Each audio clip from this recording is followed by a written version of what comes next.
Hey everybody. So since we're doing this particular session online, I decided to go ahead and do an OBS recording from home. So that's my house. And I want to just make sure that we're going through all of the points and information that I wanted you to have exposure to today. So I am doing it myself. Now, I don't have my guitar mesh on me. That's at school. Of course it is. So I made this kind of garbage low poly, and made a low poly or a high poly of the same guy here. And I mean, you know what? I'm actually going to just put these right next to each other so you could see the visual differences between them in their shading. Now if I zoom in here, you can see that this is a high poly mesh. We don't have those hard edges, and I'll make a copy of this guy really quick and so you can see what the differences are. So drop this down and I'm going to clear all smoothing groups. Now this guy and this guy are the same mesh, just shaded differently, and we're pretty comfortable, I think, with what the smoothing groups do. We can create kind of different smoothing information for each face, right? And in this guy right here, it's all one smoothing group. So this is what a mesh looks like if you export it into a game engine without any maps or information. Now, how that typically works is that when it goes into an engine, it renders these vertices as separate objects in the normal, which is a little bit different than how it works in a 3D editor like Max or Maya. So while to us this is just one vertice with a normal that's being shared and therefore trying to be smoothed here, in say Unity or Unreal, it will split it into multiple verts depending on how it's smoothed. So if all of these were hard edges, like say over here, this would be 3 vertices, right? And that's just sort of how it calculates. So in other words, if we're going to be putting this into a game engine specifically, this is a lot more optimized than this. So we don't really want to be leaning on these smoothing groups as much as we can if we know we're going to do a projection map of that bump information, right? Okay, so now that I kind of crash coursed that real quick and why we do it this way, let's go ahead and take a look at what we've got here. I want this to look like this as best as we can. And I think we know how, kind of, in theory, what with a normal map and how they work. And there are many different art pipelines that you can take this on, including Substance or Substance Designer, I think Substance Painter. They have bake options. I think XNormal will do it for you. And I'm sure Maya has something that's similar to this projection pipeline as well. So I'm going to show you how to do it in 3D Studio Max. But first, we need to make sure that you've completely unwrapped the base model, which is your low poly model. And I have done so already, and I just wanted you to take a quick look at how I did it. Doesn't look fantastic, but that's my garbage low poly model. This is a metaphor for your low poly of your instrument that you've been working on, right? Isn't that a lovely instrument? Sorry. Okay, so in this window of our editor, when you've got your unwrap UVW on here and you go to open UV editor, in here we've got this kind of cool option here, render UVW template. Now I love this. I love this guy because I do a lot of hand painted materials and hand painted textures on my meshes. It's one of my favorite activities to do, actually. You can do it with a 2D illustration tool, or you can do them directly on the mesh, say in ZBrush.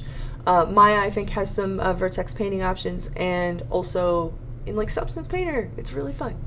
But I want you to see the relationship of the map to the mesh. So if you head on up here to the render UV template, we've got a couple of options here. Now it's already set to 1024 by 1024. I'm comfortable with that. That is a good game friendly number. As we know, they do need to be of the exponent of 8, so, well, actually 4 technically, but I digress. So a 1024 by 1024 map is absolutely okay. We won't be wasting any memory. So I'm going to render UV template. All right. what it does is it will pop up this little guy right here. Now, you can save the image right here. And this is where you're going to save it to whatever format that you would be using if you were going to apply this to a material editor, right? It can be used in whatever tool that you're using, from Unity to Unreal, or in Max, which is what we're going to do here and now. So first thing I'm going to do is I'm going to choose a file format. PNG is fine. I like Targa. Targa saves some more information for me, and it's universal and used like across all different types of editors, so I always pretty much default to Targa. But for our sake, PNG is perfectly sufficient. So I will take, I'm going to go with Targa because it's my home base. So I'm going to do it. All right, then I'm going to name the file, and I will call this, I'm going to call it a template because that's what I want to remember it as, and we're going to call this, we'll call it low poly template. Sounds good. Okay, and I'm going to save it to my desktop. Rent, Firefly source files. Cool. I'm a nerd. Don't worry about it. I pay my rent, and I work on a Firefly level because I'm a dork. All right, low poly template. I'm actually gonna make a new folder. That looks good to me. We'll call this low poly, high poly tutorial. This is for me. You can call it whatever you want to. I do like my files saved in a cohesive place, one location, so that I'm not looking for them everywhere. And I save a lot of stuff to my desktop, so if I'm not careful with the folders, there'll just be a bunch of files all over my desktop, and I don't feel like it. So that's why I do that the way I do it. All right, low poly template. I'm going to save it. So in this here, the 16, 24, and 32-bit is actually telling us or asking us how much information do we actually want to be saving from our files. And I use the 32-bit because I do a lot of work with alpha channels, and which is a little bit more advanced for materials and textures than what we're going to worry about today.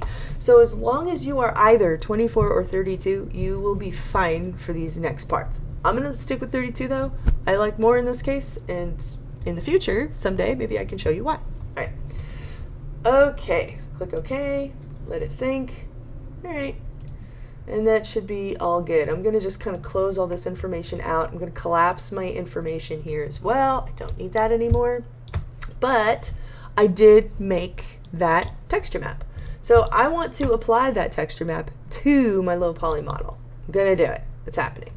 So if I go to the material editor, which is the slate editor, oh, it's over here. There we go. This guy. We're more familiar with this. You might even have a few materials in here, and that's fine. That's fine too. We're going to make a new one. So I'm heading on down to the bottom. Using just a default material slot works for me. Make a copy. And I'm going to name it something other than this. I'm just going to use this as, call it projection material, because that's the name of the game that we're doing today. All right, so now we understand that diffuse is the color map, which I would like to apply the bitmap that we just made, the Targa file or PNG file. That's what you chose to use. That's okay too. And in order to do that, we can head on up here to, let's collapse some of this so it doesn't look so confusing. We've got a lot of things in here. The general maps, this is what we're looking for. Bitmap. If I double click it, it's going to ask where you want to go. And I am going to my desktop, to my folder, because I'm trying to stay organized. Low poly template, click OK, and there it is. You can even kind of see that it's like trying to render a little thumbnail of it. I don't know if you can see it. I can see it. I see the little green lights here, or green lines, excuse me. Sorry. Now, if I connect this to the diffuse, just like we did the image of our guitar or instrument, right, to create that material. Now, let's see, assign material to selection. It's always gray at first. I know, it's by default it doesn't render it. It's trying to be optimal, but I don't want to see it. Make sure you just click this guy right here, and there it is. And like, look at that. I've got a texture map pretty much perfect, and I would venture to say pretty seamless, just from what I had rendered in the viewport template. So Max will spit out texture maps for you in various ways. And this is one of those things that I use as like map coordinates. This is technically what they're called, is UV coordinates, into a file type. And I mean, if I want to, I can go into Photoshop or something, just start painting directly on here what I want it to be. But that's not really what we're going to do today. I am, however, going to do a quick edit of this particular map, but not because I want to make an albedo or a diffuse texture on it, but because I want to see a little bit better while I'm working. And so I'm going to make a quick edit. I recommend that you do this if and when you ever decide to use these texture coordinates. I'll bring it into Photoshop. Let's see, desktop. That's right. I've got so much stuff, you guys. That's why I don't want to save it to the folder. Somebody's sick here. Okay. All right. I'm gonna just invert it and save it. That's just so that I can see it a little bit better. That's the only reason. So, updated it. I like it. Okay, cool. Cool. Now I'm gonna leave it like that. I'm not gonna worry about the color or anything on it for now, but this is what I want for my guy. Okay. All right, so how do we get to the good stuff? How do I make this look like this? Color. Well, first off, let's not worry about the color. We're just talking about the smoothness factor of it. In fact, let's see.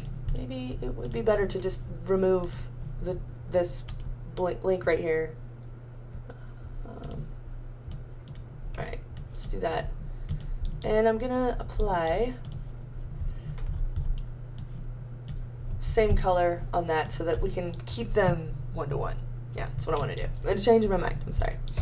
So, in order to do a projection, what essentially I'm doing is I'm taking these two objects and putting them in the same space because their actual location in the editor is where the math is done. It's not like just going to say, take that and throw it onto that for me, kind of the way, say, Substance does. I have to actually place them because we're going to create what's kind of like a cage around that mesh, and we're going to edit it to try to fit as close as we can to the original mesh.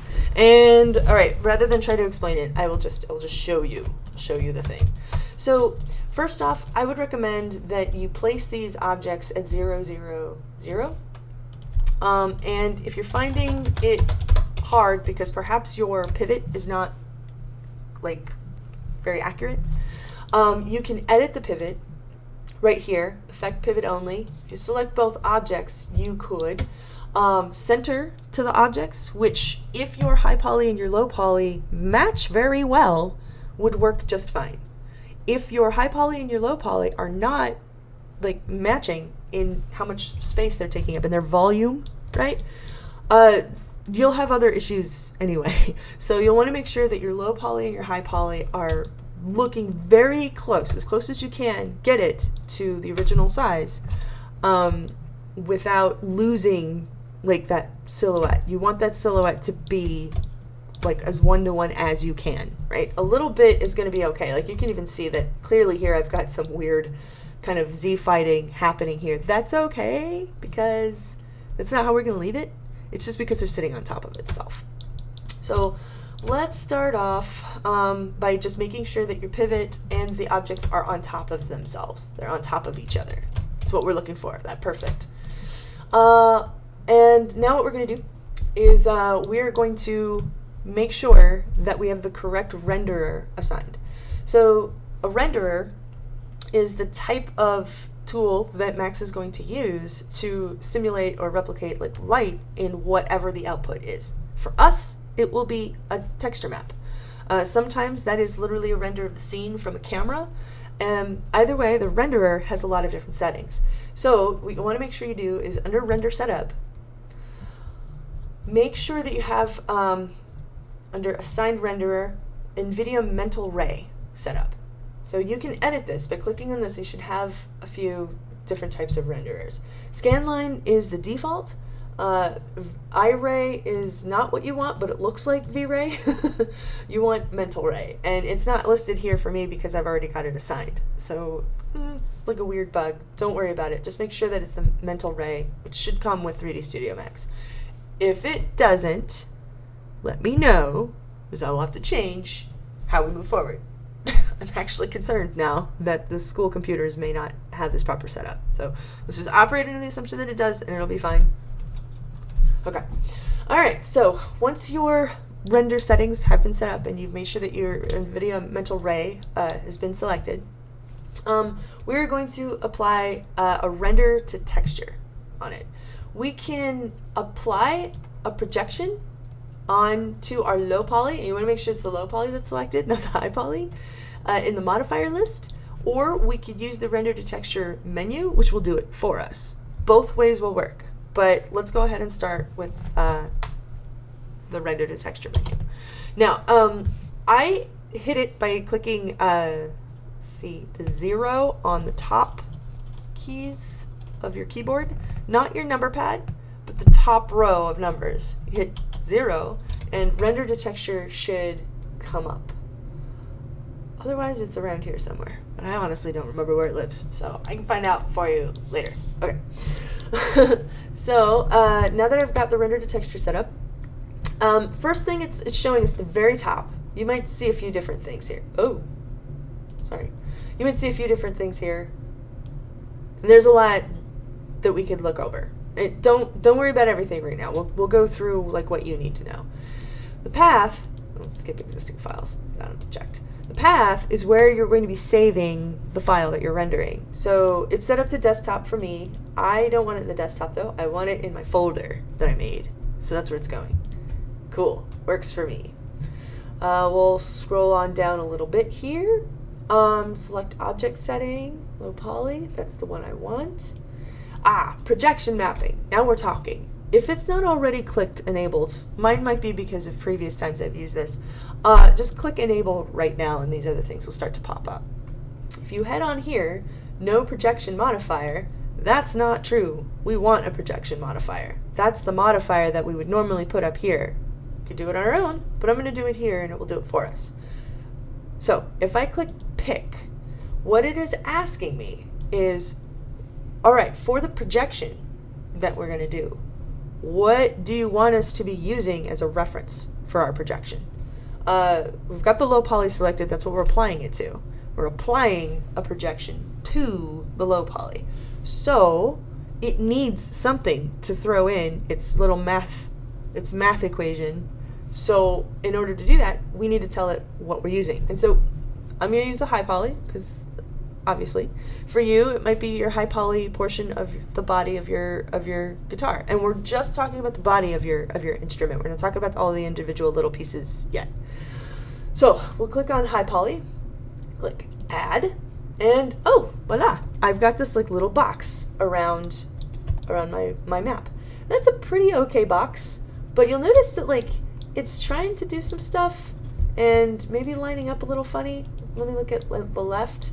Ooh, yeah, like, let's do that. This is not very good. We've got a lot of like weirdness kind of happening here. And we want that box to be outside of the high poly projection, but as close to the low poly as we can for accuracy. And that is why, part of the reason why you want your high poly and your low poly to be as closely related as possible for these projections. Now, it's the same actual math that's used in like Substance. It's the same system or similar system, but we don't actually have to edit all of these individual little tweaks like you do here. And I don't want to say have to. It's because Substance automates it for you. They do it very quickly for you, but you might notice that sometimes Substance pumps out like weird visual artifacts. It's because this guy, this cage that we're trying to edit, this cage that we're going to edit, it's being automated for you with an automatic output, and you can't come in here and like custom edit it the way you can here. So what is better? I'm not going to say, because I really like using the Substance pipeline. It's much faster, but this has been historically for me much more accurate. So that's why I'm showing it to you. Okay. So now that I've got that kind of cleared up, I've got the projection set up, and it's projecting from the high poly to the low poly at the moment. We're going to use the existing channel. Now, what it's asking us is it's asking us what UV channel that we're using. Now, it'll create an automatic unwrap for you, meaning you don't actually have to unwrap your stuff if you don't want to. It'll do it for you. But if you do, it's like every polygon is laid flat from left to right on that file, and it makes no cohesive sense. Now, that's an awesome feature for things like light maps baking that happens in Engine. In fact, a lot of other engines do the exact same kind of quick fix on that. But it's terrible for any artist that might want to do editing for it, say on like in painting or creating materials for it. So don't click use automatic unwrap. It's very important. It'll totally ruin your unwrap. So go to use existing channel. Channel 1 is fine. That's the default, unless you create more, which I know none of you definitely did. I'm pretty sure you didn't. And if you did, which I'm sure you didn't because I never showed you how, you can edit, like, just select channel 1, and then in the editable poly, you can change the channel right here somewhere. Where is it?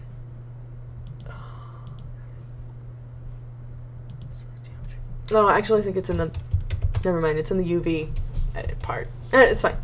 Just trust me. It's okay. All right, so we're back to this projection thing. Use existing channel. Use existing channel for sub-objects, but we don't have any sub-objects, so that's fine. Then we've got our actual map. That is funny because it's already placed.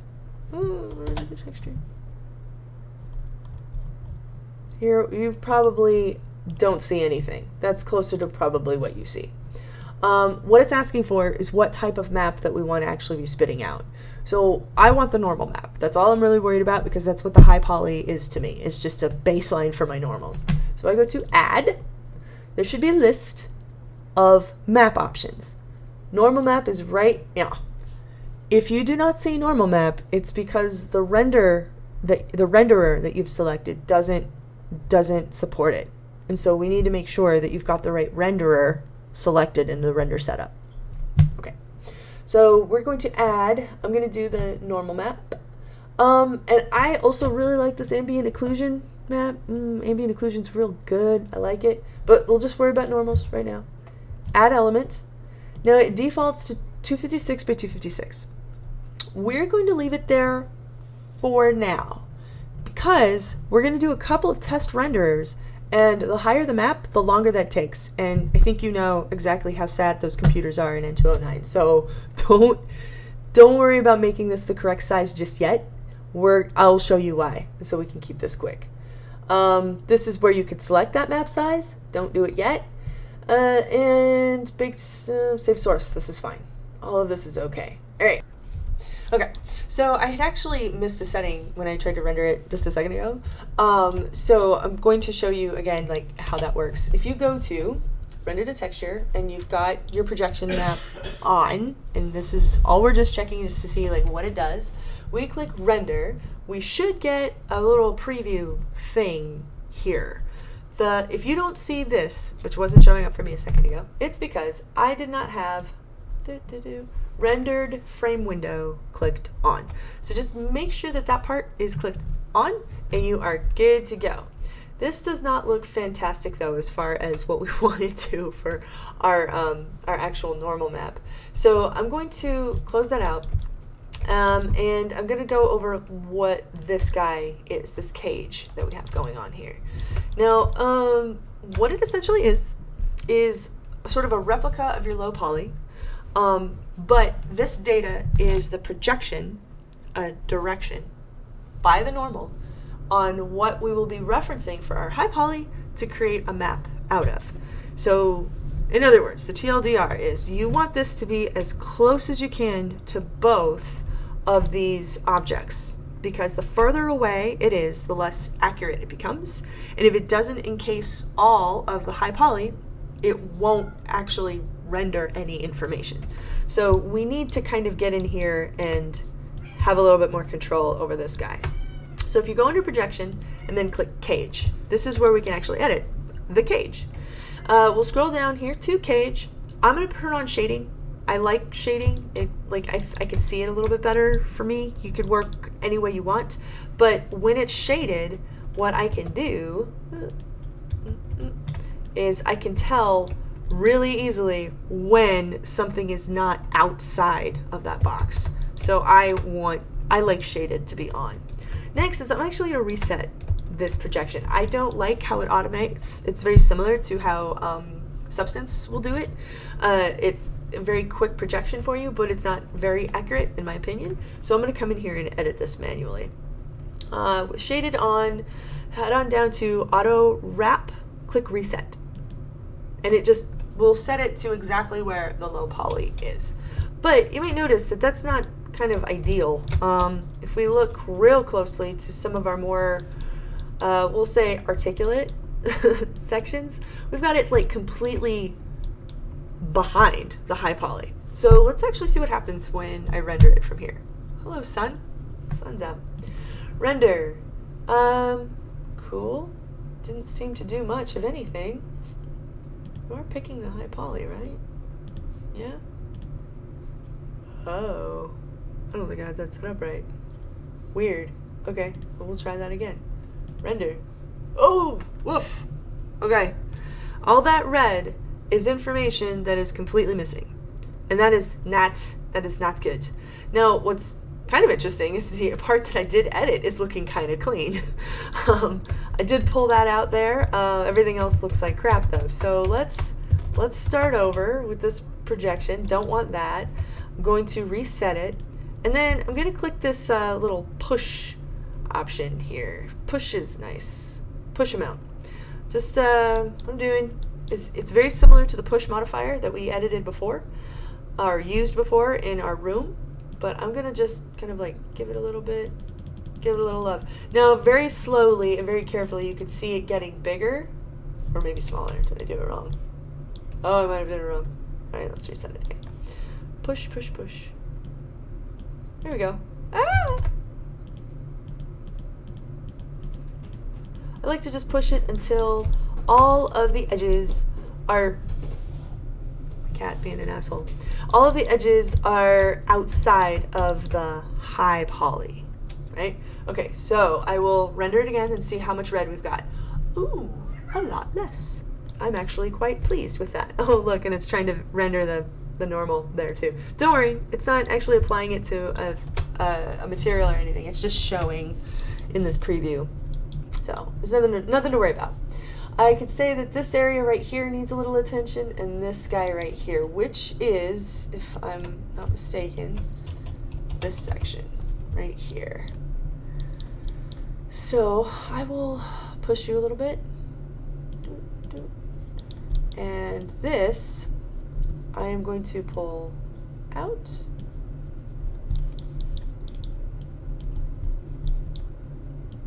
Out. Let's see how that works. Render. Oh, better, but not great. Okay. You and you could probably stand to go. Yep, sure enough, there it is.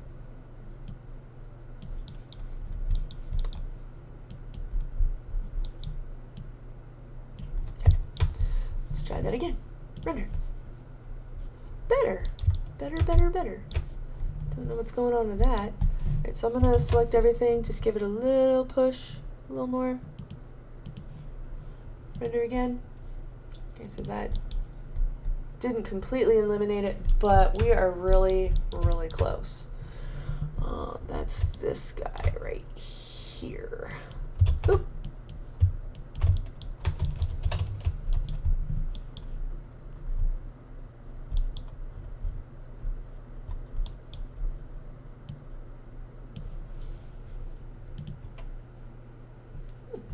Alright, this is getting close enough where I can increase the resolution to actually see if I can get a little bit of a better idea what's actually happening there.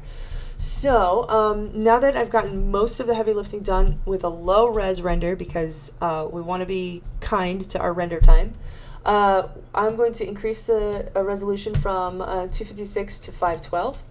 Do another render. Continue. Oh, okay. Very close, very close.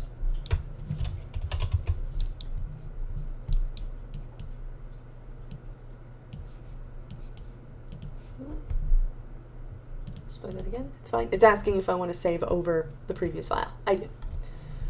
Better, better. That guy's not great. That is this guy right here. So what's actually also kind of cool is you don't have to push the whole thing. You can just push some of the vertices that you've selected. Like, I'm going to push these guys. I'm going to push. Boop, boop. Out.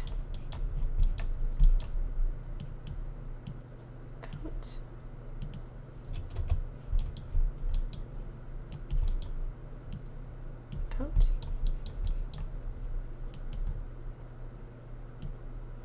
Out. Okay, let's do another render, see how that looks. That's totally gone. This guy's gonna piss me off, you guys. You know, but for the sake of time, I actually don't want to press this too much, and it might actually be kind of cool to see what happens when you do have an error in here. Sometimes I've actually found like little errors wind up being a little unavoidable, and I'll have to like go in and edit and change by hand or change manually. But for the most part, you can get like really far using this method. So now that I've gotten my model or my mesh and my projection map totally where I want it, I am going to go ahead and like make a higher resolution for this. I'm gonna go big. I'm gonna go 2048. This is gonna take a second because it is a higher resolution map. Also, like, you'll find sometimes too that like those red spots of data become a lot smaller the higher resolution, because it's showing you that there is missing information. But with low res, it can't really tell you like how close or how detailed it is. So you'll sometimes find that like even making it a higher res will kind of resolve some of it for you, and then show you that like the problem area is not quite as large as it felt when you rendered it at a lower resolution map. Render to texture. Yeah, like I don't love that. I don't love that red there. It's still kind of a problem, but that's okay, as I want to actually still apply the map that we just saved to our material. So no, I am not actually saving this preview. This it's called a complete map. It's a map that's trying to render all of the information at once, and this is the color, and it's very shaded heavily. We don't really care about any of that, and we don't actually have to save anything. It's just a preview for us, and what I'm looking for is the missing data. That's actually why I render this window, so we don't have to worry about that anymore. We can close that out, and we can close this, and I'm gonna collapse projection. All right, and I'm gonna open up the material editor. Voila, this is what we've had before. Now, I'm gonna like reassign it because it was rendering the normal map projection before. I don't care about that. I'm gonna turn off low poly, or high poly, and actually instead of turning it off, I'm actually just gonna move it over. So it's there, we've got the before and the after. And now I'm gonna bring in the normal map. We've done this before. It is a bitmap. So we're going to bring in low poly normal map. I could try to plug this directly into Bump. Let's see what happens. It's trying to render some normals there, but that's not really what we want it to do. Max actually has a normal bump like setting in here. So if I bring this in and I plug in the bump map to the normal here and then pump that out, yes, we have a much more accurate sort of normal map than we had before. Now, it's still a little rough. Let me take a look at some of our settings here. The normal map it has a couple of different features in which we could adjust how intense it is. If you click bump on this main part of the shader, and then we scroll down to maps, you'll see that the normal, or the bump, is only at about 30%. By default it does that, because 100% can tend to look a little blown out, so we'll just increase that a little bit. 50, and it's getting closer. It's getting closer to, I think, what we want here. I don't know, let's just see what happens when we give it 100.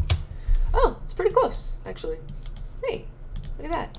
And we still have some, like, kind of normal issues here. It's, like, got a little bit of a pulling, so I don't think I like that being totally at 100, maybe 90. So, for Thursday, when I am likely to not see you, depends on how things go, and I will give you an update on whether or not we meet in class on Thursday by tomorrow.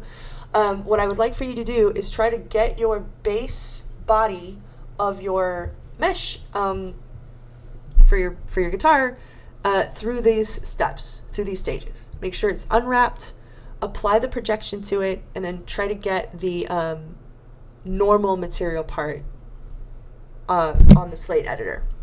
Sorry, I tapped the thing. I didn't mean to do that. Sorry. Okay. If you have any questions, reach out to me on Canvas, and I hope that this was helpful to you and at least exciting about like what you can actually make happen with your meshes moving forward. Okay. See you later.